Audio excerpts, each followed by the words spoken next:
on the Baby Lock Zeal. We're going to start by setting our machine up first. When we look at the stitch chart, we'll notice that you do have the one-step buttonhole. So we're going to go to the stitch selector and we're going to actually turn it until that buttonhole is in alignment with our marking.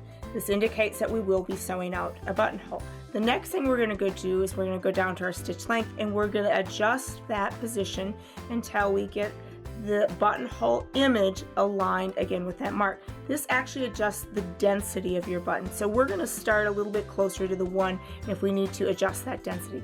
The final thing that we're going to do, and this is probably the most important, is the stitch width. We're going to want to take that all the way to 5. Okay, now what we're going to do is we're going to set up our buttonhole attachment.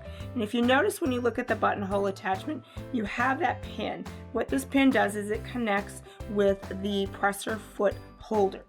You have kind of an opening here or a gap. So in order to put our button in here for our one-step buttonhole, we need to release or push our buttonhole end away from us. So if I just put my thumb in here and push back, you can see that that opens up, and this is actually where my button is going to go. So I'm going to go ahead and open that up a little bit further, and then I'm going to slide my button into position just like that, and then I'm going to push down on the button and push in just to snug that up.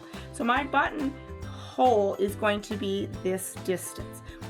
Place the presser foot on, or the buttonhole foot on the machine, and lock that into position. And the last step to creating or to setting up for the buttonhole is the lever. The buttonhole lever right here in the back side, we're going to pull that down, and it needs to sit behind the front part of the opening on the buttonhole foot. So I've marked my lines on my fabric, and I'm going to go ahead and align that inside edge with my marking, lower my presser foot, and start to sew my buttonhole. What it's going to do is it's going to do the bar tack first, and then it's going to sew in reverse with the zigzag, and then it will do the bar tack and it will come forward. Now as it's coming forward, I need to watch the end of the buttonhole, or watch it stitching until the end, and then stop that buttonhole. Go ahead and raise my needle out of my fabric, pull my fabric out from underneath the presser foot, and there is my first buttonhole. Clip those threads to release those threads. And there's my very first buttonhole. How beautiful. It fit in between my marked lines. Now to do my second buttonhole, I need to go back to my stitch selector. I need to turn the dial where it says reset, and then go back to the buttonhole icon. Again, place my fabric underneath my presser foot, aligning that marked line with the front edge or back edge of that of my buttonhole attachment. It's going to do that bar tack first, and then it will sew in reverse.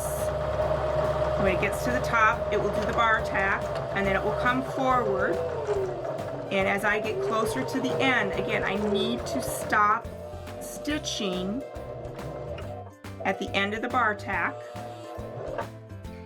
Pull my needle out of my fabric, raise my presser foot, and then I have my second buttonhole. So as I continue on adding those buttonholes, it's always important to remember that you have to select the reset button or the reset on the stitch selector so that you can move on to the next buttonhole. Now if I were wanting to look at this button, I might want to adjust that density a little bit.